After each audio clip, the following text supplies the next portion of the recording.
몇 년째? 38년? 39년째. 39년째고 또 우리 가정교회 마을 연구소 이사장으로 계십니다. 자, 한 목사님 박수로 환영합시다. 네, 이제 예, 말씀하세요. 감사합니다. 이렇게 여러분들 만나서 목회 이야기 나눌 수 있게 된 것 참 기쁘게 생각합니다. 저는 한 교회에서 39년을 목회한 아주 전형적인 목회자지요. 다른 건 잘 몰라도 목회에 대해서는 좀 할 얘기가 좀 있긴 있습니다. 여러분과 나누며 같이 서로 유익이 됐으면 좋겠어요. 제가 늘 이런 얘기를 할 때에 먼저 드리는 얘기가 목회가 무엇이냐, 목회를 어떻게 이해하고 있느냐에 따라서 목회의 방향도 달라지고 목회의 모습도 달라지고 목회의 결과도 달라진다. 그렇게 생각합니다. 그럼 제가 생각하는 목회는 무엇인가? 저는 이제 목회 이렇게 정리했어요. 목회란 안 믿는 사람을 예수 믿게 하고 또 예수 믿는 사람을 더 잘 믿게 만들어서 교회 안과 교회 밖에 일꾼으로 세워서 하나님의 나라를 건설해 나가는 모든 활동을 목회라고 한다. 그렇게 이제 제가 정의를 하고 그 정의에 맞춰서 이제 목회를 하니까 그 목회가 바른 방향으로 잘 이제 이루어진 것 같아요. 그래서 제가 그 얘기를 먼저 드리고 싶습니다. 목회란 첫째, 안 믿는 사람을 예수 믿게 하는 게 목회다. 우리 목회자들이 물론 전통적인 목회, 선교적 교회를 지향하는 목회, 이제 이렇게 나누기 쉬운데 둘 다 목회라는 점에서는 같은 것이고 또 선교적 교회에도 이제 영혼을 구원하는 이 전도의 사역을 빼고 선교적 교회로 나가면 이게 많은 어려움이 있어요. 제가 우리 한국일 교수님 책도 읽고 선교적 교회에 대한 강의도 들으면서 조금 아쉬운 게 선교적 교회를 논하는 분들이 가끔 회개와 전도에 대한 말씀을 거의 안 하신다는 거예요. 근데 사실은 기독교의 핵심이 회개와 전도거든요. 사람을 그리스도인으로 만들어서 그 사람을 온전한 그리스도로 만들어서 세상에 파송할 때 선교적 교회가 가능하지. 우리가 전도에 열심을 내지 못하면 사람이 많이 없다면 또 그 사람을 온전한 그리스도로 만들어서 세상에 파송하지 못한다면 선교적 교회는 그저 이상에 끝나는 거지 현실적으로 선교적 교회가 이루어지기 어렵다. 저는 그렇게 생각합니다. 그래서 목회자는 무엇보다도 사람의 영혼을 구원하는 일에 열정을 가져야 한다. 그리고 그렇게 해서 들어온 사람을 이제 말하자면 전인격적 결단을 통해서 회개하게 하고 참된 그리스도인으로 만드는 게 목회에 있어서 너무너무 중요하다. 그런 얘기를 먼저 드리고 싶어요. 명목상의 그리스도인이라는 말이 있지 않습니까? 너무나 많은 사람들이 명목상의 그리스도인들이에요. 우리 교회도 마찬가지입니다. 그래서 항상 이 명목상의 그리스도인들을 어떻게 참 성도로 만드느냐, 정말 진정한 크리스천으로 만드느냐, 이게 이제 저의 고민이고 우리 모든 목회자들이 그것을 위해서 정말 기도하며 씨름하며 그것 때문에 성령 충만도 구하고 그런 사람이 되어야 한다. 그게 목회 출발점이다. 이제 그렇게 생각합니다. 그래서 저는 39년 전에 개척했거든요. 교회를 개척할 때 교회 개척하니까 뭐 사람이 없으니까 뭐 할 일이 있겠습니까? 그러니까 제 아내와 오전 10시에 나가서 한 2시간 전도하고 또 집에 와서 점심 먹고 또 2시에서 4시까지 또 한 2시간 전도하고 이렇게 거의 매일 나가다시피 했어요. 근데 참 놀라운 일은 일주일 동안 그렇게 매일 한 4시간씩 전도하니까 전도 한 사람이 되든지 가능성 있는 사람을 발견하게 되든지 그렇게 되더라고요. 그걸 꾸준히 하다 보니까 1년에 한 3, 40명 새로운 신자가 생긴 거예요. 그 다음에 또 꾸준히 하다 보니까 한 100여 명 성도가 또 된 거예요. 저는 지금도 우리가 전도를 안 해서 그렇지 물론 옛날만큼이야 뭐 전도 잘 되겠습니까? 그러나 지금도 기도하고 성령 충만해서 나가서 전도하면 지금도 전도는 된다. 저는 그렇게 믿는 사람이에요. 그래서 우리가 목회라는 게 뭔가 안 믿는 사람을 예수 믿게 하는 게 목회의 시작이다. 이걸 저는 정말 강조하고 싶어요. 그래서 지금도 많은 목회자들이 선교적 교회에 대해서 고민하고 어떻게 하면 우리 교회를 선교적 교회로 전환할 수 있을까 그런 고민을 하면서 노력을 합니다만 그 이전에 사람의 영혼을 구원하는 일에 우리가 우선순위를 두어야 된다 하는 생각은 제가 변함이 없습니다. 그 목회는 안 믿는 사람을 예수 믿게 하고 두 번째는 믿는 사람을 더 잘 믿게 만든다. 이것은 뭐 성숙이라고 해도 좋고요. 또는 뭐 성화라고 해도 좋고 뭐 하여튼 뭐 용어를 어떻게 쓰든지 간에 안 믿는 사람을 예수를 더 잘 믿게 만드는 것이 이게 목회고 이게 목회자의 사명이다. 이제 그런 얘기죠. 저는 한 30여 년 동안 제자 훈련을 해왔거든요. 제자 훈련하는 그 목적이 뭐냐 하면 예수 믿는 사람을 더 잘 믿게 만들려고 하는 거예요. 믿는 사람을 더 잘 믿게 만들려고 제자 훈련을 꾸준히 해왔습니다. 근데 많은 사람들이 제자 훈련을 하면서 제자 훈련을 교회 성장의 방법 혹은 성장의 무슨 도구로 생각하면서 제자 훈련하는 사람들도 저는 많이 봤어요. 그런 사람들은 내 생각에 목적이 잘못됐다 그렇게 생각이 들어요. 제자 훈련 그 자체가 목회지. 다시 말하면 성도를 더 좋은 성도 또 성도를 더 좋은 믿음으로 이렇게 말하자면 성숙시키는 것 그 자체가 말하자면 목회라는 거지. 저도 32년 동안 제자 훈련을 하면서 어느 때 이 제자 훈련이 너무 힘들어요. 제자 훈련이 힘드니까 아유 이번 학기는 하지 말아야지. 이번 학기는 좀 쉬었으면 좋겠다.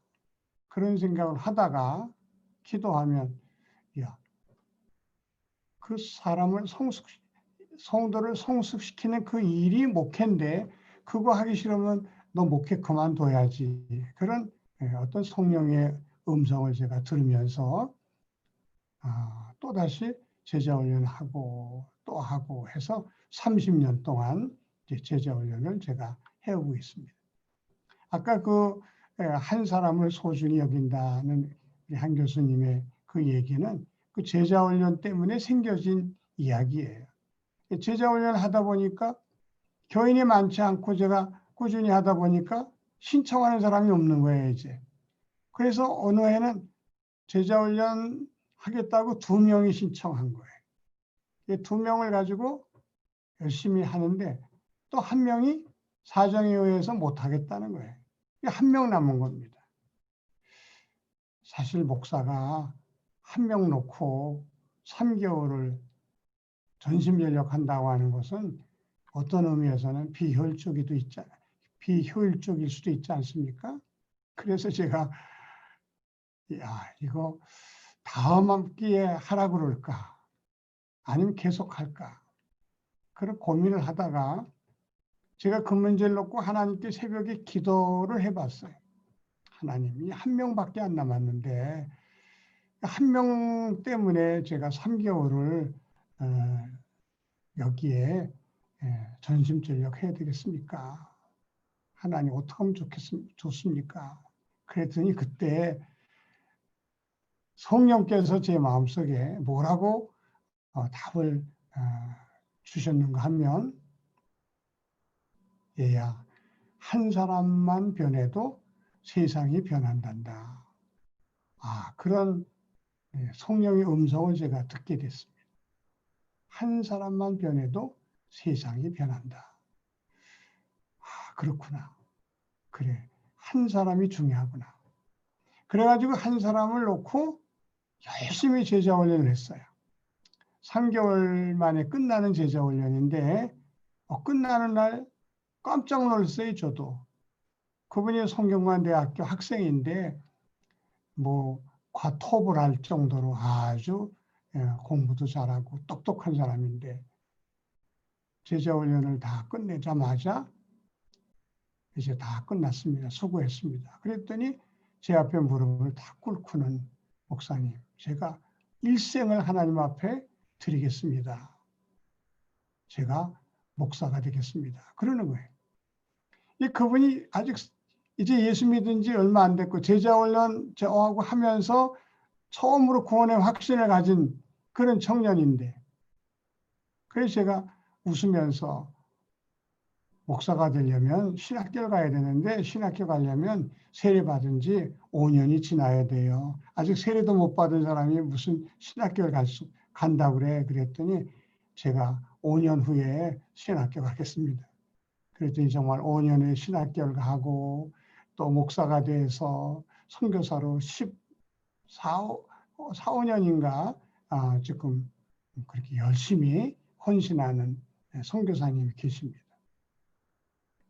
그래서 안 믿는 사람을 예수 믿게 만든 다음에는 그 예수 믿는 사람들을 어떻게 쓰든지 더 좋은 믿음의 사람으로 만드는 그 노력이 필요하다는 거죠. 그게 말하자면 이제 목회입니다.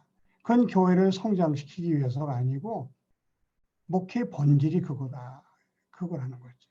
그래서 어떻게 하면 우리 성도들을 믿음으로 성장시킬까, 성숙시킬까 하는 것을 이제 목표로 여러 가지 이제 프로그램을 만들어서 이제 더 좋은 믿음으로 성도들을 만들어 가는데, 거기서 이제 가장 그 중요한 게 뭐냐면, 이제 말하자면 우리 한 교수님이 말씀하신 대로 이제 목회자의 이제 진정성이죠. 진정성. 한 사람 한 사람을 진심으로 사랑하고 한 사람을 진심으로 믿음으로 성장시키기 위해서 이렇게 기도해주고 또 함께 말씀 공부하고 함께 또 소풍도 가고 또 같이 기도원도 가고 이렇게 하나가 돼서 3개월 동안 움직이다 보면 3개월 수요할 때는요, 놀라운 고백을 많이 듣게 돼요. 정말 우리 교회의 저력은 바로 믿는 사람을 더 잘 믿게 만드는 제자 훈련이었다. 저는 이렇게 말씀드릴 수가 있습니다.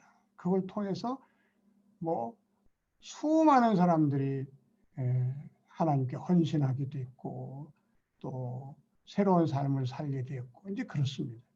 얼마 전에 지난주에 우리 장로님 한 분이 이제 원로 장로님이 되셨는데 그분이 선택을 해요. 목사님, 내가 예수 믿게 된 것은 제자훈련 초급반 때문이었습니다. 그때 목사님 그 초급반 그때 제가 예수님을 인격적으로 내가 구주로 영접했고 그때부터 내가 예수를 믿기 시작했습니다. 그래서 이제 이렇게 장로가 됐고 원로 장로까지 이제 됐습니다. 그런 고백을 하더라고요. 근데 그런 사람이 우리 교회는 정말 숫자가 많아요. 30년 동안 제가 안 믿는 사람을 예수 믿게 만드는 것도 뭐 열심히 했지만은 믿는 사람을 더 잘 믿게 만드는 일에 더 많은 시간을 제가 말하자면 투자한 거죠. 그래서 그 사람들이 교회 헌신하고 그 사람들이 또 전도하고 그 사람들이 또 말하자면 세상에 나가서 그리스도인의 아름다운 모습을 보여주며 제 역할을 하다 보니까 교회에 좋은 소문이 나고 그래서 교회가 점점 숫자적으로도 많아지고 또 교회가 선한 영향력이 점점 커지고 이제 저는 그런 아주 선순환이 이 사람을 좋은 믿음의 사람으로 양육시키는 데 있다 하는 것을 아주 강하게 말씀드리고 싶어요. 그래서 우리가 선교사교회 운동을 하면서 이 점을 놓치면 안 된다는 거죠. 우리 성도 한 사람 한 사람이 그야말로 예수 그리스도를 자신의 구주로 믿고 영접할 뿐만 아니라 자기 인생의 왕으로 모셔서 정말 그분의 말씀에 순종하고 그분의 말씀에 복종하고자 하는 그런 자세가 없는데 세상에 나가서 선교적 사명을 감당하기는 어려운 거지요. 자기 하나 간수하기도 어려운데 어떻게 세상을 변화시킬 수 있고 다른 사람에게 선한 영향력을 끼칠 수가 있겠어요. 그래서 우리가 선교적 교회를 하면서도 가장 목회 기본적이고 우선적인 안 믿는 사람을 예수 믿게 하는 일 그리고 믿는 사람을 더 잘 믿게 하는 일에 우리가 온 힘을 기울여야 된다 하는 것입니다. 이제 그렇게 어느 정도 성숙시킨 다음에는 은사에 따라서 그 사람들을 교회 안과 교회 밖에 일꾼으로 만드는 것이 목회다. 아까 처음에 제가 이렇게 말씀드렸죠. 안 믿는 사람을 예수 믿게 하고 믿는 사람을 더 잘 믿게 만들어서 교회 안과 교회 밖에 일꾼으로 세워. 제가 그렇게 말씀드렸는데 교회 안에서 그 사람들이 잘 감당할 수 있는 일을 맡기기 시작하는 겁니다. 근데 중요한 것은 교회 안에서뿐만 아니라 교회 밖에서 그 사람이 자기 역할을 잘 감당하면서 일할 수 있도록 그렇게 격려해주고 또 그렇게 가르치는 게 굉장히 중요해요. 예를 들어서 우리 교회에 창녕고등학교 교장 선생님이 계셨어요. 창녕고등학교는 미션 스쿨입니다. 그런데 이 교장 선생님이 학교 일을 너무 열심히 하다 보니까 우리 교회 집사님인데도 불구하고 교회 일은 하나도 못하는 거예요.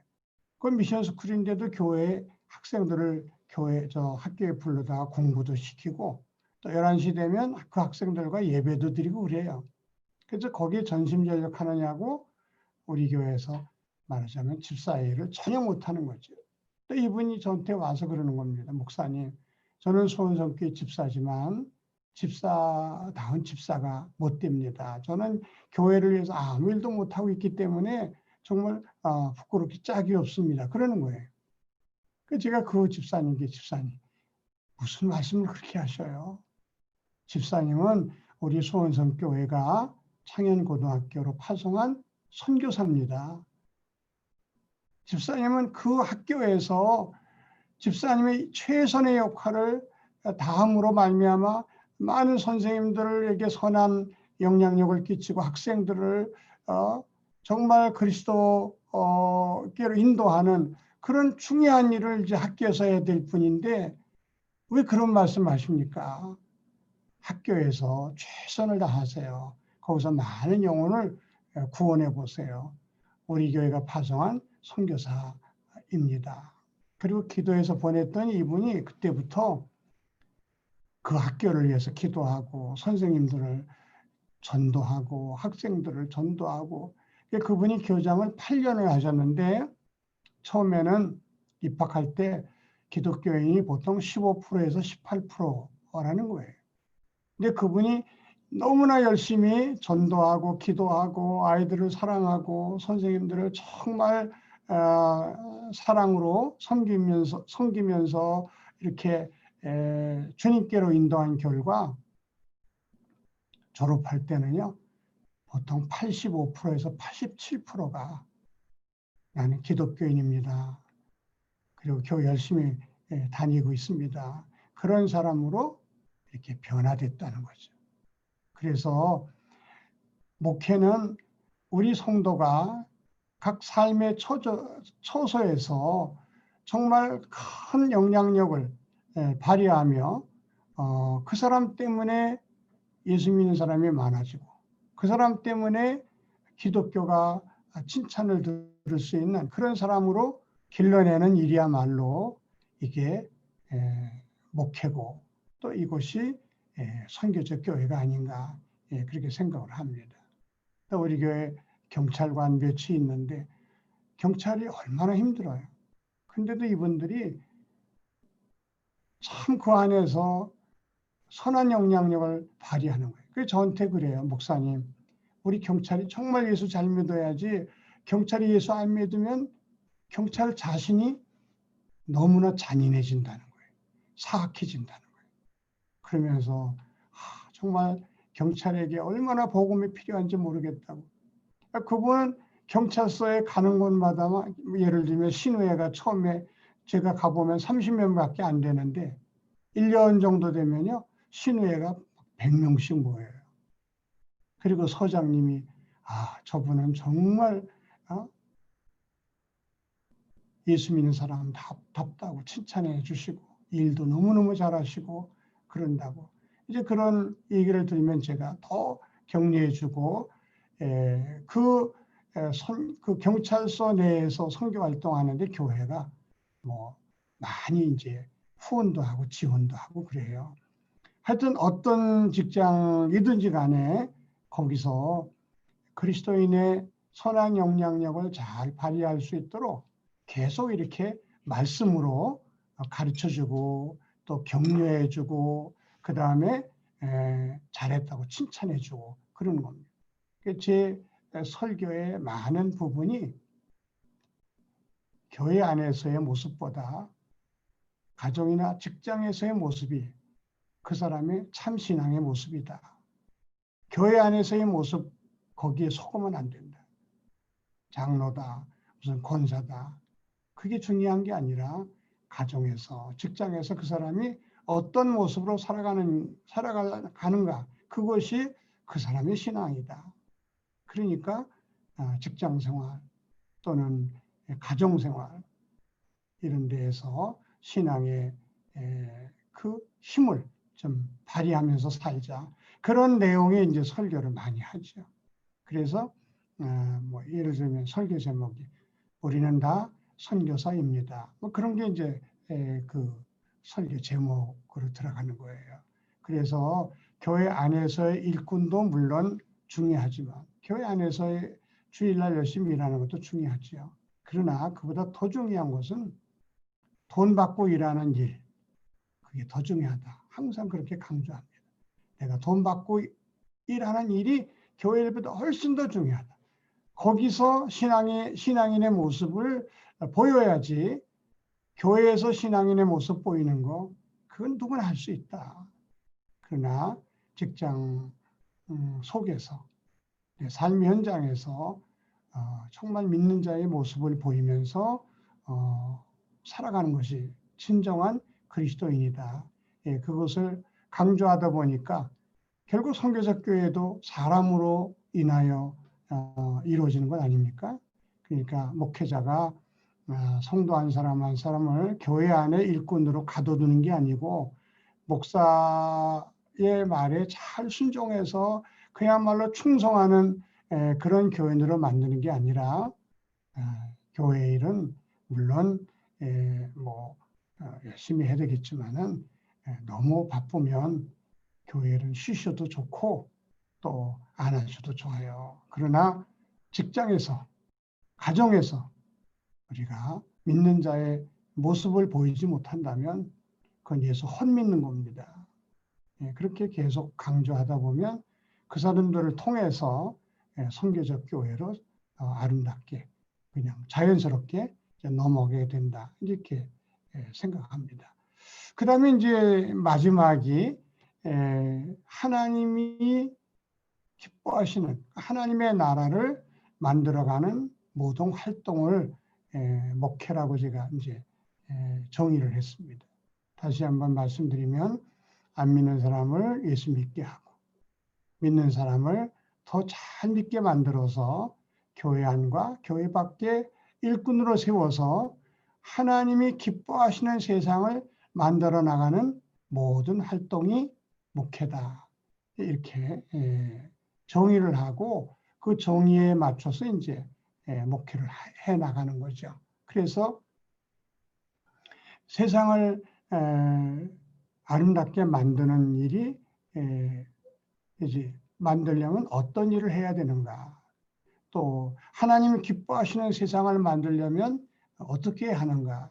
이렇게 고민하다 보니까 이제 선교적 교회의 구체적인 실천 사항이 하나하나 거기서 이제 나오게 되는 거죠. 그래서 동사무소와 좋은 관계를 맺어서 동사무소가 어려운 사람을 추천하면 우리가 그 사람들을 잘 돌보고 또 우리 지역에 있는 통장 또 반장 이런 분들을 우리가 모셔서 식사 대접도 하고 음악회도 열어드리면서 우리 교회가 하는 여러 가지 일들을 설명하고 또 협력을 구하고 그러면 그 통장님들이 그런 얘기를 해요. 소원성교회가 우리 동네에 있어서 너무너무 행복합니다. 그런 얘기를 들을 때마다 이제 보람이 있죠. 그런 구체적인 예를 들면 우리 수원성교회가 지역을 위해서 어떤 일을 하는가 그 얘기를 다 하려면 이제 시간이 많이 필요하죠. 그건 또 봉사사역이라고 해가지고 따로 이제 말씀을 아마 드려야 될 것 같습니다. 아무튼 저는 오늘 목회의 아주 원론적인 얘기 제가 39년 동안 목회하면서 뭘 붙들고 목회했는가 그걸 이제 여러분과 나누고 싶어서 이렇게 시간을 이제 마련한 것입니다. 다시 한번 요약을 하면 안 믿는 사람을 예수 믿게 하는 일 이게 목회의 시작이고 출발점이다. 이거 놓치면 안 된다. 우리는 끝까지 이거 붙들고 나가야 목회에 잘했다고 칭찬 듣지 이거 놓치면 안 된다는 거 꼭 말씀드리고 싶고요. 두 번째로 이제 우리 성도들을 어떻게 하면 성숙한 성도 그야말로 리얼 크리스찬이라는 말이 맞는지 모르겠어요. 명목상의 그리스도인이 아닌 정말 예수님을 마음속에 주인으로 모시고 그분을 자기 인생의 왕으로 모시고 하루하루를 살아갈 수 있는 그런 참된 성도로 만들어 내는 일 이것이 목회의 가장 중요한 아주 핵심이다. 그래서 그 사람을 가지고 교회 일꾼으로 세우고 교회 밖에 일꾼으로 세워서 끊임없이 격려하는 것이요. 당신의 선교의 현장은 당신의 직장이다. 당신의 가정이다. 당신이 살고 있는 그 삶의 현장이 당신의 선교지다. 그걸 끊임없이 주입시키면서 그 사람이 살고 있는 그 삶의 현장에서 그리스도인으로 인정받고 선한 영향력을 끼칠 수 있도록 그렇게 하고 하면서 교회가 그 사람들과 이제 다 연합해서 하나님이 기뻐하시는 일, 하나님께서 원하시는 일들을 찾아서 하나하나 이렇게 해 나가다 보면 목회가 그냥 건강하게 또 아름답게 또 이렇게 때로는 성장해 가면서 좋은 모습으로 자라난다. 이렇게 이제 말씀드릴 수가 있어요. 우선 제가 여기까지 말씀을 드리고 혹시 뭐 질문 있으시면 질문하시고 그렇게 해주시면 좋겠습니다.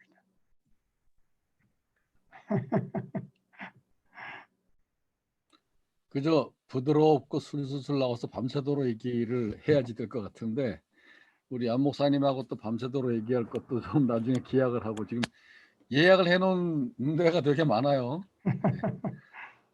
그 목회란 무엇인가 늘 목사님이 말씀하실 때 처음에 출발하는 정의인데 그 안에 이제 우리 목회가 뭔지, 교회가 뭔지, 선교적 교회, 선교적 목회가 뭔지 쭉 아주 중요하게 내용을 잘 정리해 주셨어요.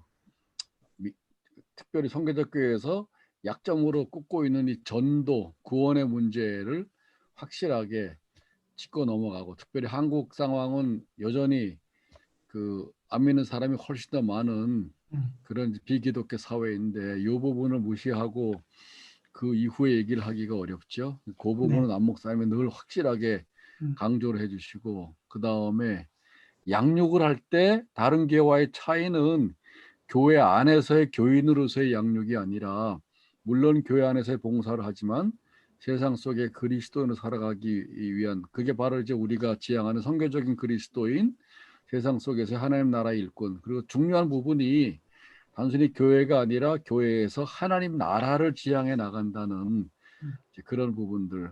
좀 이따 이제 말씀하시겠지만 나는 그래서 안 목사님은 단순한 보수적 복음주의가 아니라 급진적 복음주의자라고 말합니다. 라디칼 에반젤리스트라고.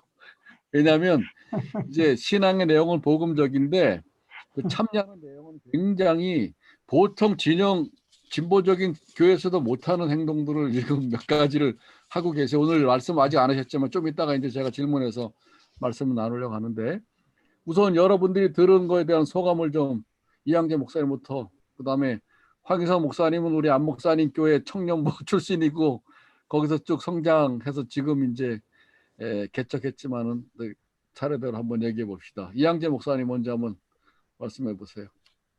네, 안강수 목사님 말씀은 뭐 여기 모임에서 익히 많이 들었고요. 또 그 전에도 수원성교회 유명세라고 그래야 되나 많이 들었습니다.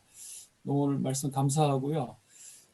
저는 목사님 처음 목회 정의의 그 첫 번째, 우리 한국일 교수님도 짚어주셨지만은 목회의 정의를 첫 번째를 전도에 놓으시고 영혼을 구원하고 전도와 회개, 제가 그렇게 이해했는데 너무 제가 뭐랄까 힘을 얻었습니다. 왜냐하면 한국일 교수님도 아시지만 저도 개척하다시피 12년 전에 여기 서울 사당동입니다. 네. 해가지고 전도에 처음에 올인을 했습니다. 그래서 네.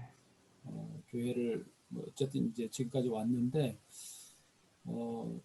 선교적 교회론 할 때 안 목사님 지적하신 대로 짚어주신 대로 좀 전도 교회의 어떤 한 사람을 더 집중하는 이런 부분에 조금 영혼적인 부분에서 저도 그래서 중간중간에 해오면서 질문을 드렸지만은 무시하는 건 아니지만은 네. 언급하는 횟수가 좀 적은 것은 사실이었거든요. 네. 오늘 안 목사님 분명히 이걸 첫 번째로 해주셔서 저도 그 궤도에 완전히 벗어난 것은 아니었다. 이렇게 한번 다시 위로를 얻고요. 저 개인적으로 목사님 말씀 들으면서 저희도 전도하고 또 제자 훈련도 저도 좀 계속 해왔거든요. 8년 차 네. 하고 있는데 제가 지금 그 부분 확실히 이해가 되는 게 저희 하다 보니까 교회 안에 일꾼 키우는데 초점을 좀 뒀었던 것을 최근에 이제 깨달았습니다. 선교적 교회를 지금 이거 하면서 더 분명해졌고 남 목사님 그걸 분명하게 교회 안과 밖의 일꾼 명확하게 해주셨고 교장 선생님 그거 집사이지만 일 잘하고 있는 거라고 지지해 주시는 것처럼 저도 이제 그 방향으로 나아가야 되겠구나 좀 오늘 제가 흐릿하게 잡고 있던 것을 명확하게 잡는 그런 좀 말씀이었던 것 같습니다. 감사합니다. 확신을 가지고 전도하시고 네, 우리 저 이양재 목사님 사모님은 교회에서 전도 제일 많이 하는 전도 왕이에요. 예. 자긴 전도하면은 스트레스가 풀린대. 놀라운 일이야. 우리 사모님 간증을 좀 나중에 한번 좀 들어봐야 되겠어. 예. 저희 아내는 제가 조금 저하고 보충해서 설명드리면 제가 이제 교회를 개척하고 오전 오후에 한 2시간씩 매일 이제 전도를 했거든요. 그리고 저녁을 먹고 이제 둘이 손목 붙들고 동네를 산책하면서 이제 이 동네에 새로운 가게가 생겼나 뭐 이런 걸 이제 한 바퀴 저녁에 도는 거예요. 그러면 어뜻하지 않게 막국수집이 생긴 거예요. 그럼 들어가서 막국수 먹으면서 또 전도하고 그러면 예, 그분도 새로운 동네에 왔기 때문에 자기들을 반가워해주고 또 자기들과 좋은 관계를 맺고 싶어하는 사람들을 그 사람들은 좋아하거든요. 그래서 이제 저녁마다 또 이렇게 가게에 들어가서 저녁 먹었지만 막국수 하나 또 먹으면서 전도도 하고 이렇게 저녁에 산책하면서도 새로운 가게가 생길 때마다 들어가서 전도하면요. 또 의외로 또 그렇게 나오는 분도 있고 그래요. 그래서 우리가 어떤 마인드를 가지고 목회하느냐가 중요하지 이렇게 교회에 오는 사람을 내가 우리 교인으로 만들겠다 그런 생각은 그건 개척자의 정신은 아닌 것 같고 그런 큰 교회 목사님들은 뭐 그래도 되죠. 그러나 적어도 개척교회나 적은 교회는 그죠. 끊임없이 꾸준한 마음으로 전도하는 것이 이 선교적 교회로 나가는 출발점이다 이렇게 생각을 해요. 네. 힘이 납니다. 우리 네. 황희사 목사님. 네, 저는 뭐 목요 얘기도 하고 또 그 제가 아마 제자 훈련 초급반 한 21기 정도 되는 것 같습니다, 목사님. 2년 전쯤에 받았고요. 사실 수원성교회에서 또 잘 성장하고 결혼도 하고 목사님 주례도 해주시고 또 수원성교회를 떠난 지는 한 17년 정도 된 것 같은데요. 근데 아까 말씀해주신 것처럼 저도 한 명의 그냥 증인 같은 사람이고. 이렇게 또 저희 기수 이렇게 전후로 해서 목회장 한 30여 분도 더 되는 것 같아요. 근데 지금도 제가 이렇게 돌아봤을 때 제 신앙에서 아주 굵직굵직한 목사님의 이야기 또 예화들이 너무 선명하게 늘 남아있기 때문에 오늘 또 이야기 들으면서 수원성교회는 역시 그 제자 양육 또 여기에 또 목사님께서 정말 많은 힘을 쓰셨고 평생을 여기에 헌신하셨다라는 거를 제가 뭐 제 삶으로 저는 늘 느끼고 있기 때문에 오늘 또 들으니 또 감동이 됩니다, 목사님. 감사합니다. 아니, 자꾸 칭찬만 하지 말고 뭘 질문을 해야지. 아까 그 안 목사님이 말씀하신 선교사 성균관 대학생 네. 이 선교사가 돼서 아프리카 가서 이제 안 목사님이 그 선교사를 세계적인 한국이 낳은 세계적인 선교 지도자를 키우려고 생각을 하고 적극적으로 지원하고 이제 미국에 가서 공부해서 박사학위 받으라 그러는데 이 사람은 자기가 공부한 가나에서 박사학위를 받았어요. 신학교에서. 네네. 가나에서 유명한데 조만간에 그 선교사님이 아주 좋은 일이 열릴 것 같은데 그 일은 이제 확정이 되고 나면 네. 우리 같이 한번 공유할 수 있는데 그 안 목사님의 이 제자 양육이 제가 굉장히 주목을 하고 이제 일반 목회뿐만 아니라 선교사 목회에서 근데 목사님 그렇게 얘기하면 누가 그렇게 얘기해요. 교재 좀 보자고. 근데 안 목사님 교재 언제 만드신 거지 그거? 교재는 30년 전에 만든 거예요. 신대원 30년 졸업 전에. 앞두고. 30년 전에 어느 호텔에 들어가서 일주일 동안 이제 묵으면서 교재를 제가 10개의 주제를 가지고 만들었는데 첫 번째 주제가 하나님입니다. 하나님. 그래서 하나님은 정말 계신가? 그 하나님은 어떤 하나님인가? 그 하나님을 믿으면 우리가 어떤 삶을 살 수 있는가? 그게 1과고요. 그 2과는 구원을 받으십시오. 그래서 구원이란 무언가? 어떻게 구원을 받을 수 있나? 구원을 받은 사람은 어떤 모습으로 살아가나?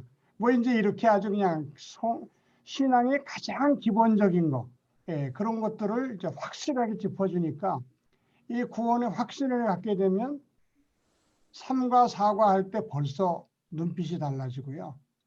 벌써 달라져요. 그래서 저는 우리 목회자들이 성도 한 사람 한 사람을 교회에 와서 예배 드리는 것으로 만족하면 절대 안 되고, 정말 예수님을 자기의 인격적인 주님으로, 자기 인생의 왕으로 이렇게 영접해 드릴 수 있도록 하는 그 과정이 아주 꼭 필요하다. 이렇게 저는 강조하고 싶고요. 제가 정의하는 제자 훈련은 시간마다 은혜 받게 하는 게 제자 훈련이지, 무슨 교리를 가르친다든지 뭐 이런 것은 그건 제자 훈련이 아니다, 이렇게 생각하고, 그 시간마다 아주 그냥 확실하게 은혜 받게 그렇게 이제 제자 훈련을 인도해 나가다 보면 3개월 만에 정말 놀랍게 변해요. 그래서 저는 그걸 경험했기 때문에 우리 목사님들에게 그 점을 말씀드리고 있는 것입니다. 그 전에 목사님이 제자 훈련이 수원성교회에서 핵심 원리라고 보는데, 모이는 교회, 흩어지는 교회 양쪽을 다 엮을 수 있는 네. 그 제자 훈련, 제가 20 몇 년 전에 독일에서 오자마자 조그만 교회 목회할 때 집사님이 이제 제가 장신대 오면서 교회를 나가서 찾다가 수원성교회를 다니게 됐고, 지금은 장로님이신데, 제가 이제 이런 문제의식이 있으니까 제자 훈련 받고 나서 어떤 느낌이 생겼어요? 내가 물어봤거든, 그분한테. 그분도 만만치 않은 분이 예수전도단 간사 출신이고 깐깐한데, 네. 딱 이렇게 얘기하더라고, 한마디로. 안 목사님이 아버지 같은 느낌이래. 근데 안 목사님하고 나이 차이가 별로 차이가 안 난다고, 2살 정도밖에는. 그러니까 나는 이제 그 사람들이 보통 제자 훈련에서 교제가 뭡니까라고 물어볼 때, 물론 교제도 중요하지만은 이 제자 훈련에는 안 목사님은 삶 자체가 가장 중요한 텍스트예요. 사실 교제가 텍스트라기보다 텍스트를 활용해서 안 목사님 자체가, 그래서 제가 선교적 그 목회 리더십이 제 첫 번째에 영성에 기초한 진정성의 리더십이란 말을 거기다가 제가 담은 거예요. 그러니까 교인들을 잘 내가 해가지고 내 교인으로 만들고 뭐 교회 내 제자로 만들고, 그게 아니라, 그래서 doing 이전에 being, 목사 자체가 가장 중요한 텍스트라고 하는 부분이 사실은 선교적 목회 리더십에서 가장 핵심적인 원리입니다. 그리고 또 하나는, 목사님이 제자 훈련을 30여 년 동안 하셨는데, 전에 제가 듣기로는 제자 훈련을 1년에 2번 하는데 30년 동안 빠진 횟수가 10번도 안 된다 그러더라고. 그래요?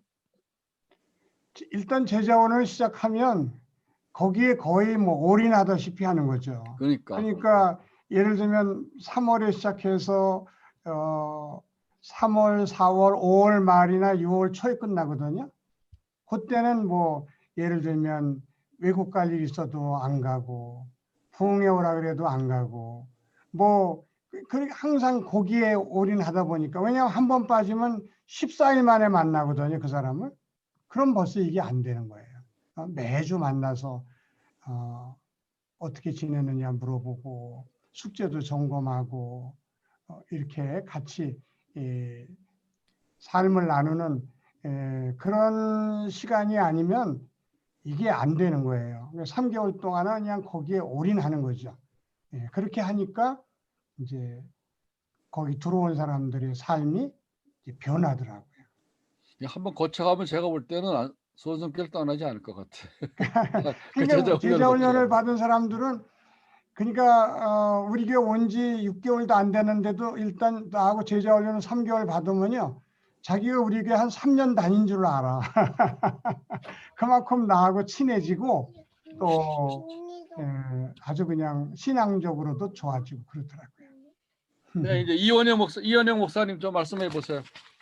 네, 아니 우리 지금 우리 한글 교수님 강의를 들으면서 또 많은 도전을 받았는데, 우리 안 목사님 강의를 들으면서 제가 지금 가장 크게 도전받고 있는 것은요, 목회에 대한 정의를 하고 계신 그 부분들이 너무 훌륭하시다라는 생각이 들었고, 저는 선교사로 있다가 목회 현장에 와 보니까요, 우리 한글 교수님 지적하신 대로 어쩔 수 없는 기존 교회의 목회자로서 관리와 또 유지를 하는 데 집중할 수밖에 없는 그런 구조적인 상황이 있었거든요. 네. 그 상황 속에서 목회가 뭔지, 목회자는 어떤 역할을 해야 할지, 선교사로 13년 있다가 와 보니까요, 그 개척한 교회가 아니고 기성교회이기 때문에 그런 교회 안에서 어쩔 수 없이 교인들의 또 당회나 이런 요구가 관리와 유지 쪽에 포커싱에 맞출 수밖에 없었는데 그러다 보니까 설교도 많이 해야 되고요. 많이 신방도 해야 되고 또 뭐 이렇게 정책도 많이 세우고 교회 안에 여러 가지 일들 하다 보니까 지치게 되었던 이제 3년 차 되니까 지쳤습니다. 사실은. 네. 그런데 오늘 목회에 대한 다른 정의를 분명히 해주시는 것이 저에게 다시 한번 도움이 되었고요. 그 다음에 제가 오늘 우리 목사님을 통해서 건강한 목회자가 어떤 목회자인지 다시 한번 묻고 싶습니다, 목사님. 정말 건강한 목회자는 어떤 목회자일까? 우리 한 교수님 강의해 주셨지만 선교적 교회의 리더십은 이런 것이다 이렇게 이야기하셨는데 우리 목사님을 통하여서 우리 한 교수님은 진정성 있는 목회자다 이렇게 말씀해 주셨는데 목사님 후배들에게 정말 건강한 목회자는 어떤 목회자냐라고 한번 이렇게 다시 한번 얘기해 주신다면 어떤 이야기 해주시겠습니까? 네, 이제 상당히 어려운 질문인데 네. 사실 또 그 질문에 대한 명확한 답을 못한다면 또 올바른 목회자도 아니다. 저는 그렇게 생각을 해요. 그래서 저는 항상 뭐 누구나 다 그렇게 말하고 생각하고 막 하지만은 정말 건강한 목회자는 그 예수님의 그 섬김의 목회자, 섬김의 삶을 사는 목회자, 서번트 리더십이죠. 그게 저는 가장 건강한 목회자다. 그렇게 이제 생각을 해요. 그래서 전 우리 교회 이제 그 부교육자들이 한 22명인가 돼요. 22명 거기 뭐 전부 다 제 아들뻘이지요. 제 아들도 목사인데 제 아들뻘의 목사들하고 이제 제가 목회를 하는 거예요. 근데 한 사람 한 사람 이제 존중해 주면서 그 사람들을 큰 훌륭한 목사가 될 수 있도록 잘 제가 이제 말하자면 섬기는 거죠. 그래서 존중해 주고 또 설교를 잘할 수 있도록 자꾸 기회도 주고 또 좋은 목사가 될 수 있도록 코멘트도 해주면서 이렇게 이제 해 나가니까 이분들이 존중받고 사랑받고 자기들이 커갈 수 있도록 자꾸 담임 목사가 도와주니까 진정한 마음을 가지고 목회를 하는 거예요. 그리고 저를 위해서 뭐 하더라도 가식이 아닌 아주 진정성을 가지고 저를 돕고 제가 생각하지 못한 것들을 이렇게 얘기해 주면서 그렇게 이제 목회를 해나가다 보니까 온 교우들이 말하자면 우리 목사님들이 행복해하는 모습을 보면서 이제 행복해하는 거죠. 그래서 저는 이제 제 목회의 아주 그 핵심은 행복 목회인데 저는 담임 목사가 행복해야 행복 목회가 될 수 있다 이렇게 생각하고요. 두 번째는 부목사가 행복해야 행복 목회가 가능하다. 그래서 이번에 뭐 코로나 때문에 뭐 헌금이 조금 덜 들어온다 뭐 그래가지고 부교육자들 뭐 준다는 거를 뭐 조금 줄이자 뭐 그런 얘기가 있었어요. 당회에서. 제가 부목사님들이 행복하지 못하고서는 우리 교회가 절대 행복할 수가 없습니다.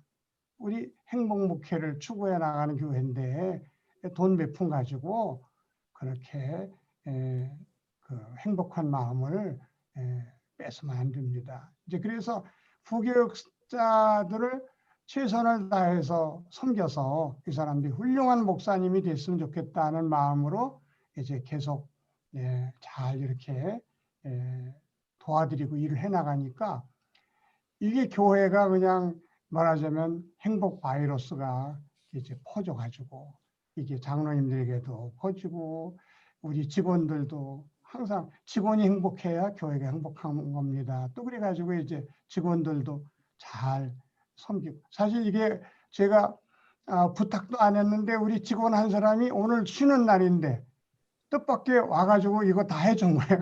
내가 이게 말하자면 이제 진정성이 통한 거죠.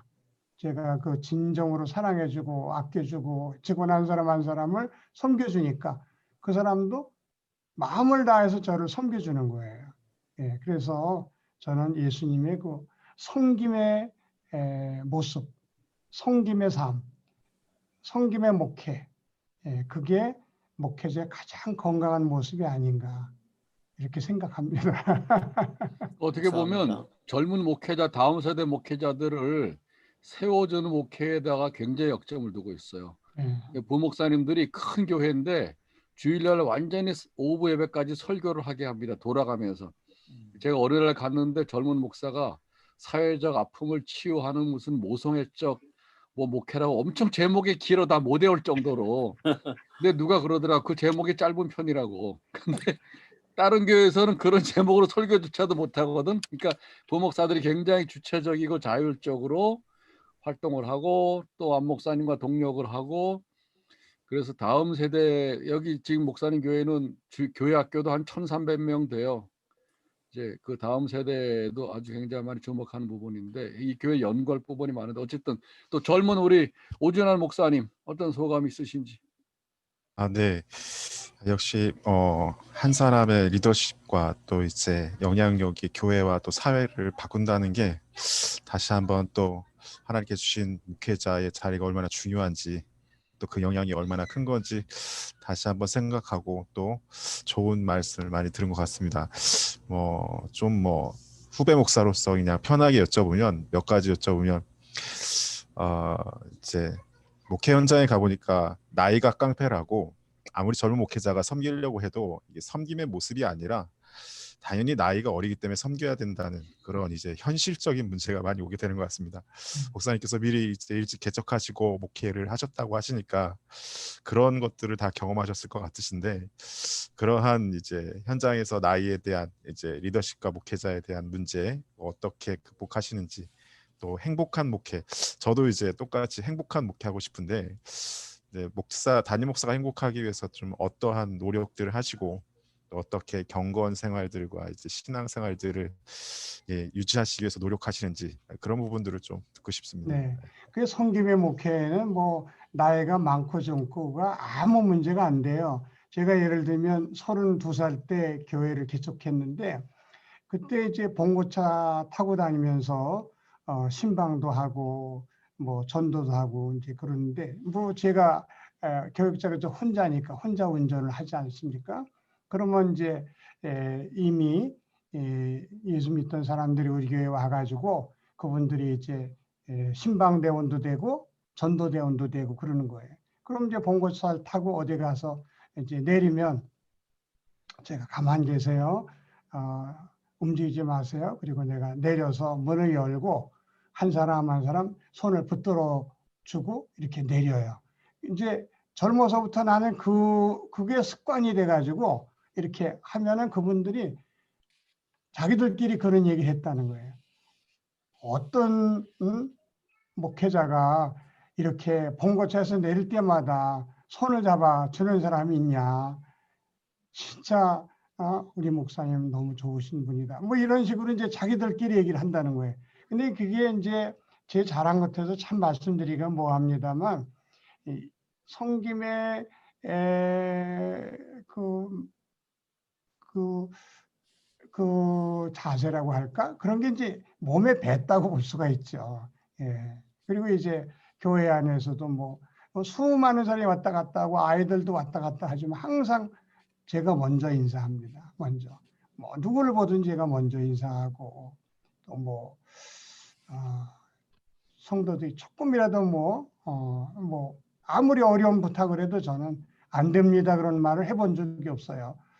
내가 보기에 안 될 것 같아도 이거 참 어렵긴 어려운데 한번 제가 최선을 다해 보겠습니다. 그래가지고 최선을 다하다 보면 또 길이 열리는 수가 있고, 최선을 다하다가 안 되는 수도 있어요. 그러면 그분을 제가 이렇게도 해보고 저렇게도 해보고 최선을 다했는데 이건 안 되네요. 그러면 그렇게만 해주신 것만 해도 너무 감사하다고 이러면서 이제 갑니다. 그래서 나이가 많건 적건 예수님이라면 어떻게 우리 성도들을 섬기셨을까?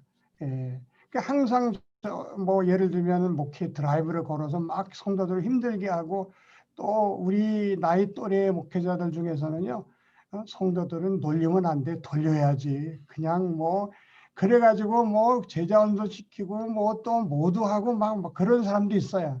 근데 저는 예수님이라면 그렇게 돌리실까? 성도들을 푸른 초장에 앉아서 풀뜯기 하고 행복하게, 신앙이라는 게 결국은 우리가 행복하게 살아가기 위해서 필요한 거지, 우리가 하나님의 무슨 뭐 부속품도 아니고 하나님만을 위해서 항상 저는 설교도 그래요. 우리가 하나님을 잘 섬겨야 되는 이유가 뭐냐? 내가 행복하기 위해서다. 하나님 잘 섬기지 않으면 내가 행복해질 수가 없다. 하나님 잘 섬기면 우리가 행복해진다. 이제 그렇게 해서 이 성도 개개인의 행복에다가 초점을 맞춰서 또 말씀을 보면요, 성도들이 상당히 공감하고 또 좋아해요. 그래서 섬김은 나이가 많고 적고가 문제가 아니고 그게 몸에 배야 된다. 저는 그렇게 생각해요. 그러면 사람들이 다 언젠가는 그걸 알아줘요. 그들이 깨닫고, 우리 목사님은, 우리 장로님들이 나한테 그래요. 저한테 나하고 워낙 친하거든요. 뭐 야구도 같이 하고 운동도 같이 하고 한 정도니까 얼마나 친해. 목사님은 설교를 잘하는 분은 아니지만은 그러면서 이제 섬김에 있어서는 최고다, 이런 식으로. 저는 그게 너무 기분이 좋은 거예요. 그렇죠? 설교를 뭐 내가 뭐 최고일 필요도 없는 거고 하나님 말씀 전하면 되는 건데, 그래도 섬김에 있어서는 대한민국 최고라고 생각한다. 자기들이 그렇게 말해주니까 좋은 거죠. 언젠가는 알아줘요. 나이가 어려도 항상 섬김의 자세를 가지고 이렇게 성도들을 대하면 성도들이 우리 목사님을 통해서 하나님의 사랑을 깨닫게 되고 자기들도 사랑받은 만큼 또 다른 사람에게 또 그렇게 하고, 그렇게 해서 교회가 점점 좋아지는 겁니다. 그리고 이제 목회자 자신이 어떻게 하면 행복할 수 있는가? 이거는 다른 사람을 자꾸 섬기면 그만큼 행복해지는 거예요. 그래서 우리 부목사님들한테 또 예를 들면 성탄절날, 물론 우리 교회 같은 경우는 이제 목회비가 이제 따로 책정돼 있어요. 그래도 그냥 좋은 케이크 다 이제 부목사 직원들 다 합치면 한 32명 정도 됩니다. 32개 케이크를 이렇게 맞춰가지고 성탄절날 담임 목사가 드리는 선물입니다. 그러면서 가족과 함께 행복한 성탄 보내세요. 이렇게 하고, 가끔 제가 또 우리 부목사님 오늘 내가 점심 낼 테니 같이 갑시다. 그래서 점심도 내고, 또 이렇게 자꾸 이제 말하자면 다른 사람들에게 이제 대접도 하고 이렇게 참 섬기다 보면 내 마음이 행복해지는 거예요. 무슨 뭘 많이 가져서 뭘 많이 해서가 아니고 이렇게 자꾸 섬기면서 살다 보면 내 마음이 기뻐져요. 그리고 그 부목사님들이 쑥쑥 성장하는 모습을 보면요, 너무 흐뭇하고. 그래서 우리 교회 이렇게 하다가 단독 목회 나간 사람들이 굉장히 많아요. 그분들이 많이 성장했기 때문에 처음에 들어왔을 때는 뭐 설교를 너무 저렇게 설교해가지고 저 어떻게 하나, 그러다가 한 5, 6년 되면요, 다 저보다 잘하고 설교를 다 저보다 잘해요. 그래가지고 이제 길이 열려서 나가고, 그래서 섬기면서 기쁨을 맛보고 행복을 맛보는 거지. 대답이 됐는지 모르겠네.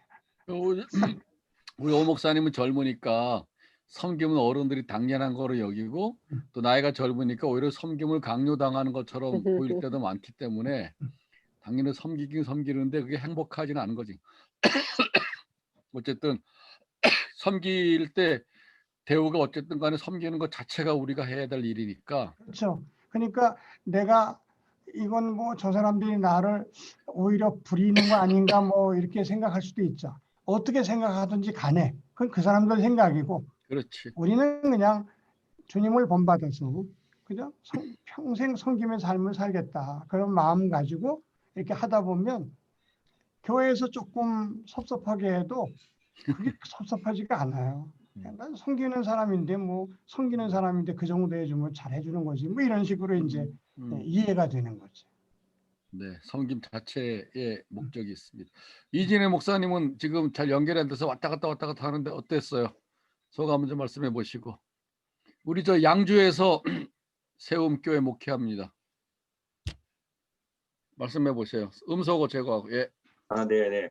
아니, 제가 지금 네트워크가 자꾸 연결이 끊어지는 바람에 듣다가 막 그랬는데, 아, 이런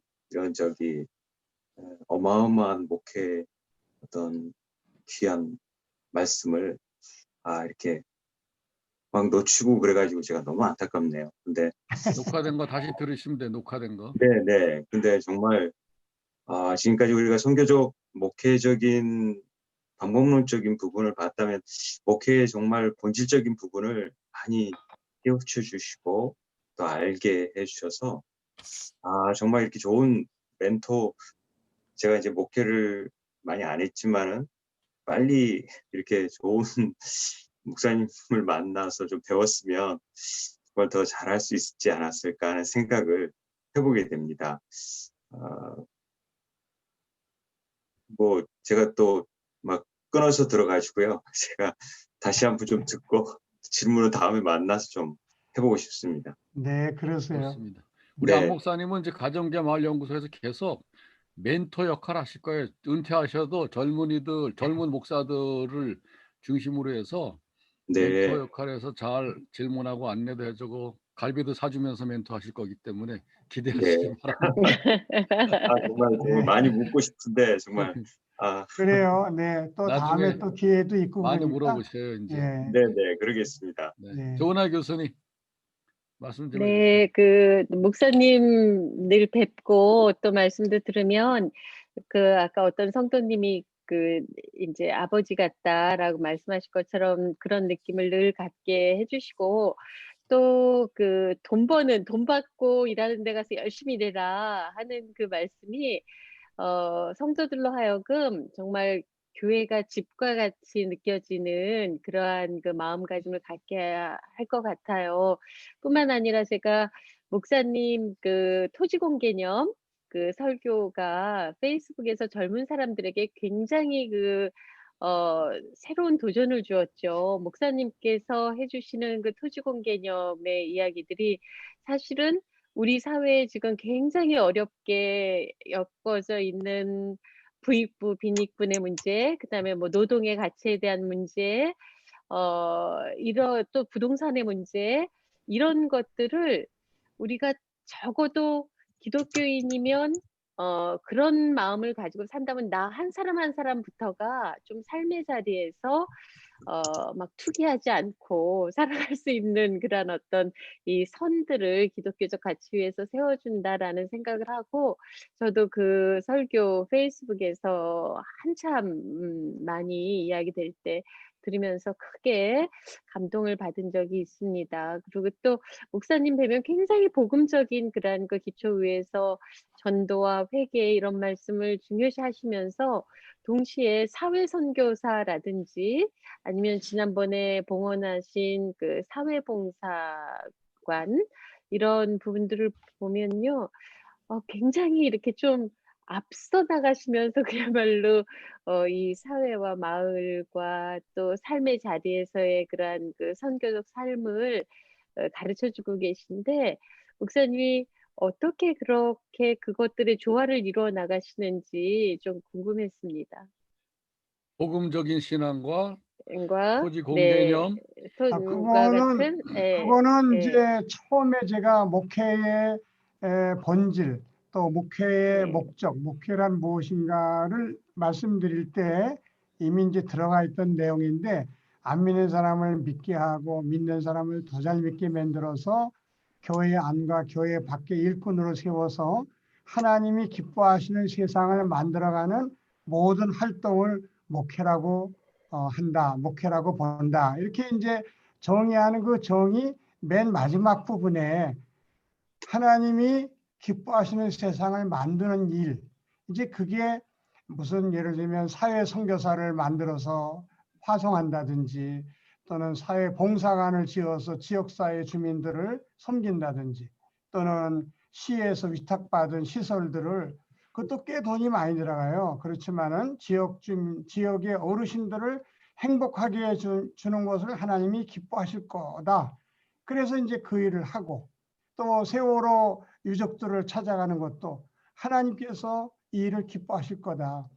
자식을 잃고 가슴치고 오는 사람들을 찾아가 위로해주고 그 사람들에게 따뜻한 밥을 사주고 하는 것들은 하나님이 기뻐하시는 일일 것이다. 그래서 하나님이 기뻐하시는 세상을 만드는 것을 목회라고 생각을 하니까 이제 자연히 이제 그 복음이 그 현실로 현실 세상으로 이제 확대가 돼 가지고 적용이 된다. 저는 그렇게 생각해요. 특별히 제가 거기에 대해서 깊이 생각한 게 아니라 자연히 우리가 정말 복음의 사람이라면 하나님이 기뻐하신 일을 해야 되잖아요. 하나님이 기뻐하시는 일 하다 보면 사회적인 그런 일들을 우리가 외면할 수가 없는 거죠. 자연히 그걸 끌어안게 되는 거죠. 그래서 이제 그렇게 여기까지 왔다 저는 그렇게 생각합니다. 아이고, 그 굉장히 사실 심각한 주제를 네. 정말 평이하게 신앙적으로 풀어가시는데, 제가 목사님 교회 갔을 때, 외국인 데리고 갔을 때가 세월호 3주기가 되는 그 날이어서 4월 16일 주일날이. 근데 교회 앞에 세월호 노란 부스를 만들어 놓고 사람들이 거기에서 이제 자료도 제시하고 그날 오후에 안산에 가서 유가족을 위한 기도회를 하신다 그래서 깜짝 놀랐어요. 우리 교회에서는 세월호에 시우자도 못 내거든.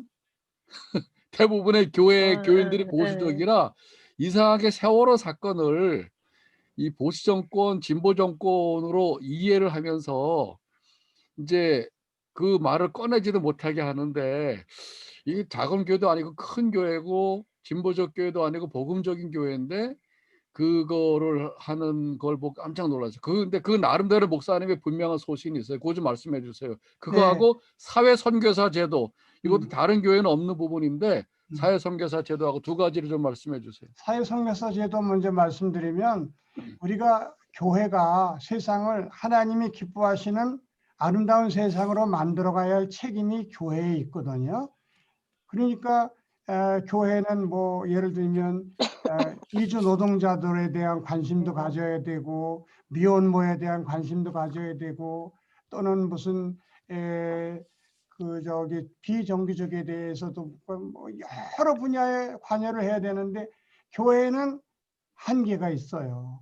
교회는 정말 그 모든 것에 관여할 수가 없고 그렇게 하다 보면 오히려 힘이 약해져 가지고 교회 본연의 일도 잘 못 감당하게 돼요. 그래서 저는 우리 장로님들과 같이 의논해서 설득하기를 우리가 해야 할 일을 대신하는 사람들이 있다.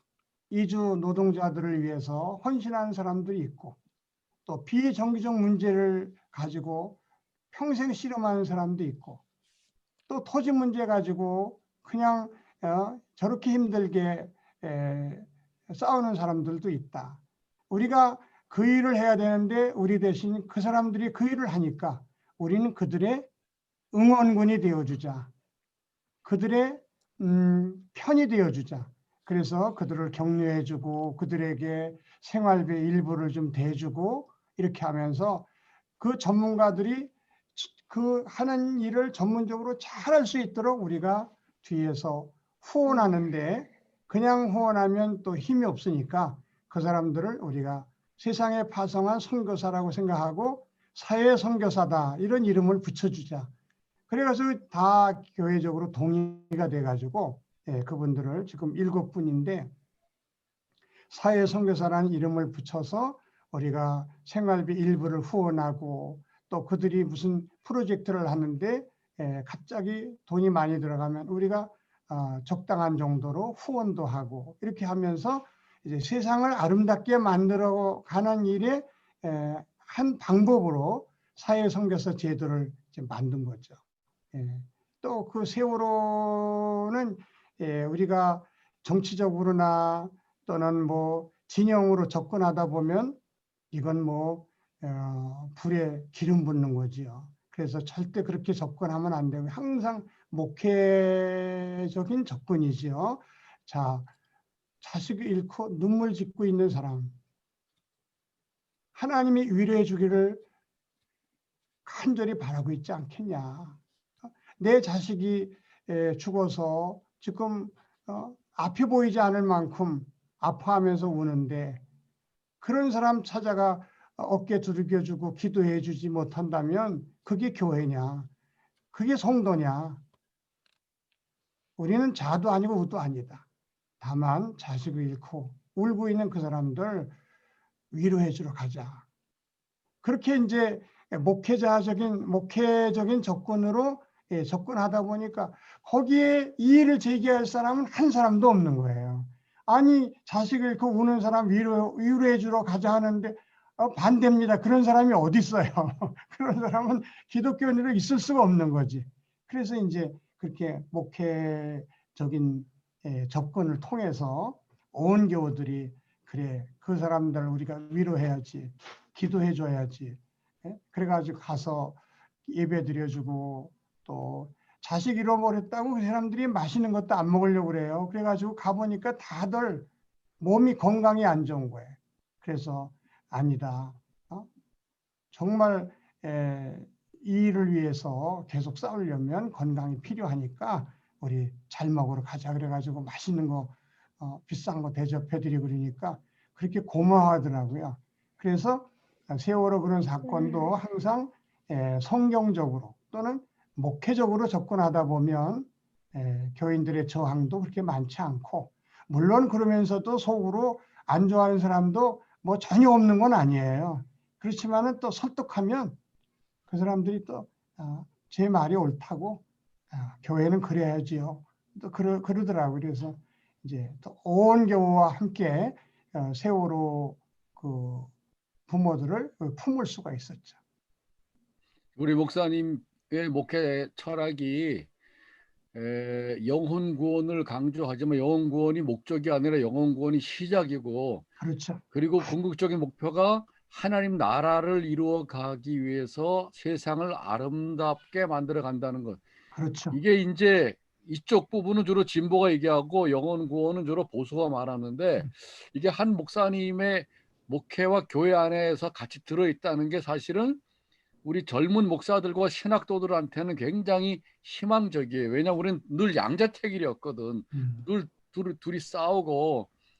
근데 어쨌든 이런 부분들을 이제 우리가 3P 이론으로 말할 때 필로소피, 프린시플, 프로그램 할 때 첫 번째 필로소피 목사님의 목회 철학이 폭넓고 그게 가능하구나라고 하는 게 사실은 많은 교회들과 젊은 목사들에게 희망이 될 수 있습니다. 복음적이라는 게 목사님이 결코 협소하지 않다. 한 교수님이 잘 정리를 해주셨는데 영혼 구원은 사실 목회의 출발점이고 시작이에요. 그리고 목회의 궁극적 목적은 하나님의 나라를 만들어 나가는 거죠. 하나님 나라 건설. 그 중간 과정에 성도들을 믿음의 사람으로 잘 훈련하는 것. 이게 너무너무 중요하다는 거죠. 전 그걸 우리 그 순교적 교회 하는 교회 성도들이나 목사님들에게 그걸 강조하고 싶어요. 왜냐하면 순교적 교회를 우리가 공부하다 보면 그 점이 좀 약한 거를 제가 좀 느껴요. 그래서 여전히 회개와 또 성령 충만을 강조하면서 우리가 순교적 교회로 나갈 때에 그게 성공할 수 있지. 그렇지 못하면 자기 자신도 그리스도인의 삶을 살지 못하면서 어떤 선한 영향력을 끼칠 수가 없는 거죠.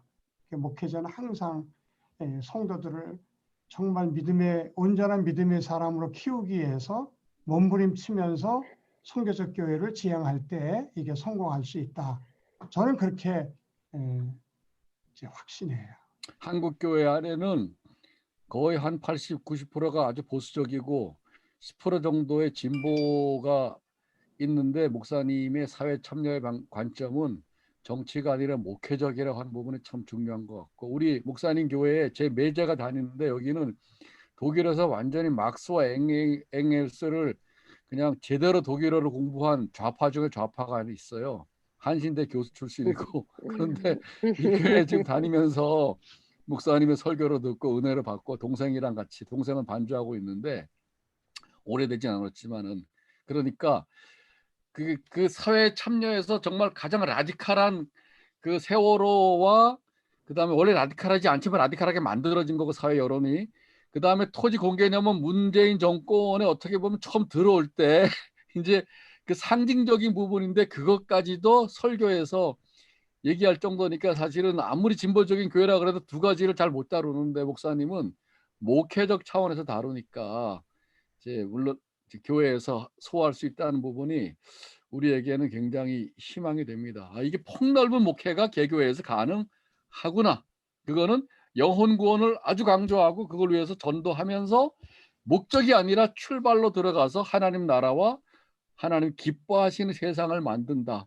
이런 부분들이 이제 교회가 달려갈 부분이기 때문에 뭐 완전 고수 중에 고수로 그 어렵고 심각한 주제를 명쾌하게 이제 정리해 주셨어요. 저는 목사님의 목회 정의를 다 외워요. 안 믿는 사람은 믿게 하고 믿는 사람은 더 잘 믿게 해서 교회 안과 교회 바깥에서 하나님 나라 일꾼이 되게 해서 하나님 기뻐하시는 세상을 만든다. 이게 딱 목사님의 정의인데 그 안에 하나하나가 다 들어있어. 중요한 신학적인 주제가 복음주의부터 완전 에큐메니칼의 진보회까지 그 부분이 아마 우리 오준환 목사님도 그렇고 목회의 우리 기본으로 잘 삼아서 소화해서 토대로 같이 삼으면 좋을 것 같습니다. 네, 그렇게 목회 철학을 분명하게 갖고 목회를 하다 보면 우선 목회가 방향이 흔들리지 않고요. 또 두 번째는 목회자 자신이 아까 어떤 분이 3년 만에 많이 피곤을 느낀다 그랬는데 피곤을 안 느껴요. 왜냐하면 교회가 수적으로 늘지 않아도 성도들이 성장하는 것을 목회의 이제 말하자면 성공으로 보는 거죠. 성도 한 사람 한 사람이 정말 내가 잘 가르치고 잘 훈련해서 성도다운 성도가 되는 그 사실 자체를 이제 목회 성공으로 보는 거죠. 그렇게 하다 보니까 이제 피곤이 덜한 거예요. 그래서 그 목회에 제가 이제 사실은 뭐 제가 누구한테 배운 것도 아니고 제가 39년 목회하면서 목회란 뭘까 하는 질문을 자꾸 저에게 던졌어요. 목회란 뭘까?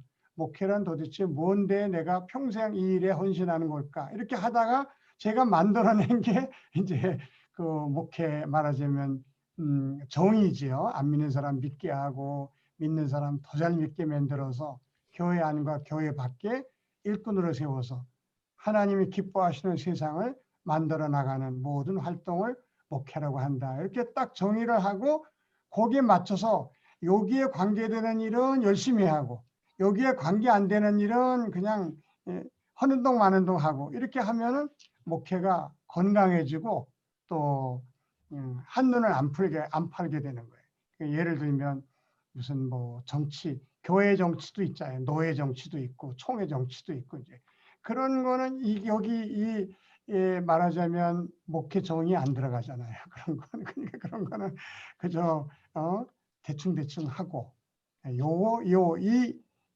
목회 정에 해당되는 거는 열심히 하다 보면 목회가 건강해지고 목회자 자신도 보람을 느끼면서 목회하게 된다. 그런 말씀을 오늘 드리고 싶은 거죠. 목회 본질적인 부분을 확실하게 잡고 본질을 실현해내는 부수적인 수단과 혼돈하지 않는 이제 이런 부분. 어떤 사람은 정치를에다가 목숨을 거는 목사도 있잖아요. 그렇죠. 그런데 이제 목회 본질에다가 목숨을 걸고 나머지는 그것을 실현해내는 수단으로 여기는 것도 오랜 목회하시는 우리 목사님을 통해서 배울 수 있는 지혜인 것 같습니다. 성찰적인 질문을 많이 합니다. 우리 안 목사님도 지난주에 이어서 성찰적 질문이 참 중요하구나. 자기 자신의 목회와 교회, 성도 이런 부분에 대해서 그냥 앞만 보고 달려가는 그런 목회가 아니라 자, 우리 이렇게 행복한 시간을 이제 오늘도 이 겨울 깊은 밤에 가져왔고 목사님 월요일 날 쉬시는 시간인데 집에서 하시라 그랬더니 또 교회로 나오셔가지고 지금 교회 본당에서 하고 계신데, 자, 이렇게 오늘 여러분 맛배기로 보고요. 이제 날이 좋으시면 우리 같이 만나서 네. 어떻게 생각하겠어요? 우리 젊은 목사들 길이 안 보이고 부목사 때는 너무 담임 목사한테 쪼여가지고 그냥 상처 입고 실망하는 사람들을 모아서 차근차근하게 목회를 다시 배우고 선교적 목회를 배우고 단순히 이론만이 아니라 실제로 그렇게 쭉 살아온, 모두가 다 그런 사람이 아니지만 이런 목사들이 있다는 것을 초대해서 보여주면서 목회의 희망을 가지고 그런 연대를 통해서 모두가 다 힘들고 막다른 골목이라고 생각하는 한국 교회를 조심스럽게 열어갈 수 있는 시도가 이게 가능하지 않는가? 그게 이제 우리가 가정교회 마을과 여러분과 함께 꿈꾸는 시도고, 여러분들이 첫 번째 지금 그 이제 길에 들어섰습니다. 그래서 참 중요한 이제 모임이라고 생각을 하고 계속 기도하고, 이런 모임들을 하나님께서 어떻게 사용하실지 몰라요. 국내와 세계로 확장시켜 나가면서 1차적으로 여러분 교회 안에 그런 놀라운 역사들이 이제 일어나기를 기대하고 그렇습니다. 네. 오늘 너무 감사한데 한번 박수로 이제 감사를 표하고 네. 우리 안 목사님이 한번 기도해 주시면서 네. 마무리를 하고 그다음에 제가 잠깐 광고하겠습니다. 한번 네. 우리 후배들과 한국교회에서 기도해 주세요. 오늘 들어오신 여러분들 도움이 좀 되셨어요? 도움이 많이 됐습니다. 예, 네, 사실 제가 도움이 많이 목회를 됐습니다. 39년을 한 교회에서 했기 때문에 드리고 싶은 말은 참 많아요. 또 정말 우리 후배를 사랑하는 마음에 이런 얘기도 해드리고 싶고 저런 얘기도 해드리고 싶고 하는 그런 것들은 많은데 시간적 제한도 있고 그러니까 나중에 또 한번 직접 만나서 제가 목회 선배니까 맛있는 것도 사드리고 여러분들 격려도 해드리면서 또 좋은 시간 많이 가졌으면 좋겠어요. 이게 시작입니다. 목사님과의 만남의 시작. 그런가요?